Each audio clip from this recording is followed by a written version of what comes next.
Welcome back my YouTube channel sociology live study. और आज मैं यहाँ पर उपस्थित हूँ एमए थर्ड सेमेस्टर सोशियोलॉजी के विद्यार्थियों को बताने के लिए कि उनका जो वाइवा का पेपर है, जो वाइवा का एग्जाम है, उस एग्जाम में क्या क्या प्रश्न पूछे जा सकते हैं। क्योंकि विद्यार्थी उसको लेकर कई बार तनाव में रहते हैं कि क्या पूछा जाएगा, क्योंकि उसका सिलेबस कहीं भी साइट पर भी कहीं नहीं है और कोई उसका सिलेबस पर्टिकुलर है नहीं। तो ये पूरा एक अनुभव के आधार पर जो हम लोग वाइवा लेने जाते हैं या हमारे यहाँ जो अब तक वाइवा लेने आते रहे हैं, उसी एक्सपीरियंस के आधार पर मैं आपको यहाँ पे बताऊंगा कि उसमें से क्या पूछा जा सकता है। तो पहली बात तो आप ये समझ लो ध्यान से कि इसमें कोई फाइल वाइल आपकी नहीं बनी है। विद्यार्थी अक्सर मुझे पूछ रहे हैं व्हाट्सएप पर मैसेज करके कि सर इसकी फाइल बनानी है, इसका क्या है। तो इसकी कोई भी फाइल आपको नहीं बनानी है। आपको क्या करना है इसमें कि जो आपका टाइम इस एग्जाम का दिया गया है, उस एग्जाम के टाइम पर आपको कॉलेज पहुंचना है। अच्छा, कुछ कॉलेजों में हो सकता है फाइल बनवाई हो, लेकिन हिंदू कॉलेज में इसकी अभी कोई फाइल नहीं बनवाई गई है। तो क्योंकि ये तो पब्लिक डोमेन में ये वीडियो होगी, तो मैं सभी के लिए तो नहीं कह सकता। ये तो कुछ कॉलेज वालों ने हो सकता है अपने विद्यार्थियों के लिए वीडियो मतलब फाइल बनवाई हो। तो इसमें क्या है, तो आपका जो कोड है 32,653, जिसमें आपका वाइवा है और ये आपका 100 नंबर का है, 100 मार्क्स 100 नंबर का है आपका ये। तो इसमें क्या प्रश्न पूछे जा सकते हैं, ये आप थोड़ा सा यहाँ पे ध्यान से देखिए। तो पहली बात तो आप इसको ये समझ लो कि आपके माइंड में ये रहना चाहिए कि आपके थर्ड सेमेस्टर में कौन कौन से पेपर हैं। ये विशेष ध्यान से आप इसको समझिए कि जैसे मान लीजिए पेपर है आपके, पहला पेपर है इसमें advance sociological theory, second paper है इंडियन सोसाइटी, थर्ड पेपर है sociology of development, fourth paper में आपको आपके पास चॉइस होती है, 4 दिए हुए होते हैं, उन 4 में से कोई भी आप एक पेपर ऑप्ट करते हैं। और ये वो पेपर आप ऑप्ट करते हैं जो आपने फर्स्ट सेमेस्टर में लिया होगा, उसी के रिगार्डिंग आपने सेकंड में लिया होगा और उसी के रिगार्डिंग आप थर्ड में लेते हैं।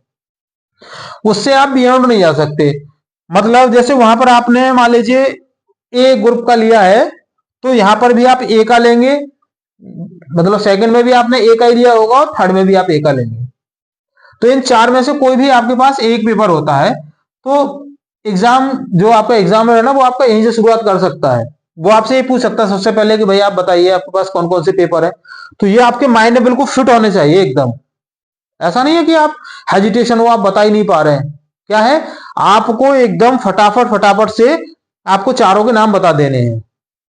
फिर वो आपसे किसी भी पेपर के बारे में पूछ सकता है।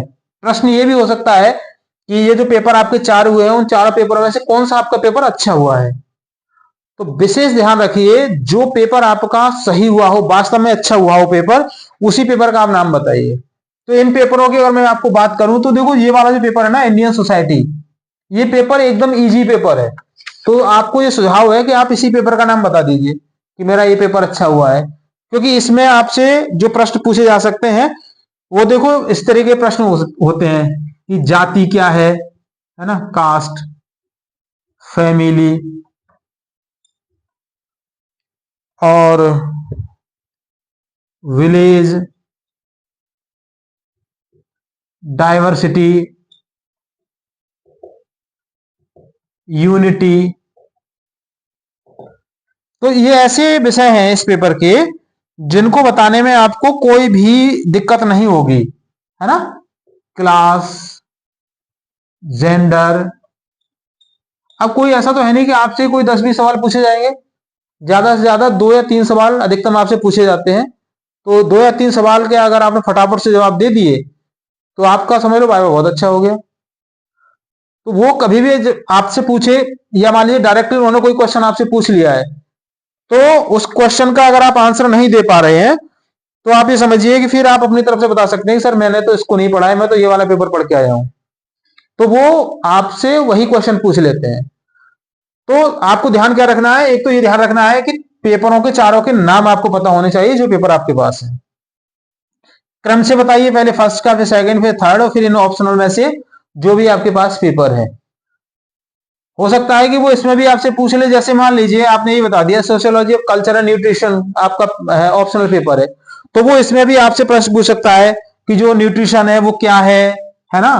जो इंडिया है ना, इंडिया में क्या सिचुएशन है इसकी, न्यूट्रिशन की, पोषण क्या क्या है, कल्चर क्या है, ठीक है। तो जो इंडियन सोसाइटी है उसमें कल्चर की क्या यूटिलाइजेशन है उसका, कल्चर को हम कैसे डिफाइन करेंगे, क्या डेफिनेशन है उसकी, सोसाइटी में यूज क्या है ना। तो इस तरीके के क्वेश्चन आपसे पूछे जा सकते हैं। न्यूट्रिशन और सोशल क्लासेस के बारे में आपसे प्रश्न पूछा जा सकता है। फूड एंड इंडियन कल्चर के बारे में आपसे प्रश्न पूछा जा सकता है। और gender and the professional kitchen, ये मतलब इसके टॉपिक्स हैं, सब टॉपिक्स, तो इनमें से भी आपसे प्रश्न पूछा जा सकता है। तो आप इसको पढ़ के जाइए, है ना। आसानी के लिए मैंने आपको बता दिया, क्योंकि अगर ये वाला पेपर आप कहेंगे कि ये वाला पेपर मेरा ज्यादा अच्छा हुआ है, तो इस पेपर का तो भाई जो सिलेबस है ना बहुत ही टफ है, उतना आप आसानी से नहीं बता पाएंगे। क्योंकि इसमें ये जो पेपर है ना, इसमें देखो जो स्टार्टिंग में है ना वो मॉडर्न पोस्ट मॉडर्निटी है, पोस्ट मॉडर्निटी, इसके बारे में आपको पढ़ के जाना पड़ेगा, और मुझे नहीं लगता कि इतनी आसानी से आप इसको याद कर पाओगे। इसी तरीके से इसी में पावर और नॉलेज के बारे में बात की गई है, पावर एंड नॉलेज। आपको लगता है वैसे ऐसी कोई वो नहीं है कि मैं ये कहूं कि बहुत ही ज्यादा टफ है, आप नहीं कर पाएंगे। कई विद्यार्थी बहुत होशियार हैं, वो कर भी सकते हैं इसको। तो जिस पेपर में भी आपकी अच्छी पकड़ है, उस पेपर को पूरा पढ़ के जाइए, A to Z पूरे सिलेबस को पकड़ लीजिए और पूरा उसको पढ़ लीजिए, और पढ़ने के बाद ही तब आप उसको जाइए। तो वो आपको उसी से प्रश्न पूछ लेंगे, और अगर वो इनकेस नहीं आ पाते हैं उस पर, तो आप उनको बता दीजिए कि सर मैं तो आज इसके बारे में पढ़ के आया हूं, मैं कास्ट के बारे में पढ़ के आया हूँ, फैमिली के बारे में पढ़ के आया हूँ, विलेज के बारे में मैंने पढ़ा है, डाइवर्सिटी के बारे में पढ़ा है, यूनिटी के बारे में पढ़ा है, क्लास के बारे में, जेंडर के बारे में, तो ये आप बता सकते हैं। इसके अतिरिक्त भी कई बार क्या होता है कि वो प्रश्न आपसे रिसर्च को लेकर भी पूछ लेते हैं। इसमें रिसर्च किसे कहते हैं, रिसर्च क्या है, उसकी डेफिनेशन क्या है, सामाजिक शोध की समाज में उपयोगिता क्या है, अनुसंधान कितने प्रकार का होता है, वैज्ञानिक अनुसंधान क्या है, परिकल्पना क्या है ना, या तथ्य संकलन की विधियां कौन सी हैं, परिकल्पना के प्रकार कितने हैं, केस स्टडी क्या है, क्वेश्चनियर क्या है, प्रश्नावली क्या है, इस तरीके के भी ये प्रश्न भी आपसे पूछे जा सकते हैं। तो इनको आप एक बार पढ़ के जाइए। मुझे उम्मीद है कि अगर आप ये तैयारी के साथ आप जाएंगे तो आपका ये जो 100 नंबर का है ना, इसमें से आपको 90 नंबर आपको आराम से मिल जाएंगे, अगर आपने एग्जामिनर के प्रश्नों का सही से आपने उत्तर दे दिया। और सबसे जो महत्वपूर्ण बात है इसमें वो ये है कि कोई भी स्ट्रेस न लें, आप कोई दबाव अपने ऊपर न लें, एकदम चिल मस्त होके जाइए। आप समझ लीजिए कि जैसे आपके प्रोफेसर हैं उसी तरीके का आपका एग्जामिनर है, वो कहीं बाहर से नहीं, मतलब ऐसा नहीं है कि कहीं अलग प्लानिट से उतर के आया है बंदा, वो भी किसी कॉलेज से आया हुआ है। तो इसलिए डरने की कोई जरूरत नहीं है, बिल्कुल मत डरिए, है ना। अनुशासन में रहिए, एक अच्छे विद्यार्थी की तरह व्यवहार करिए, पूछ के जाइए may I coming sir some that, जो कुछ भी होता है, ठीक है।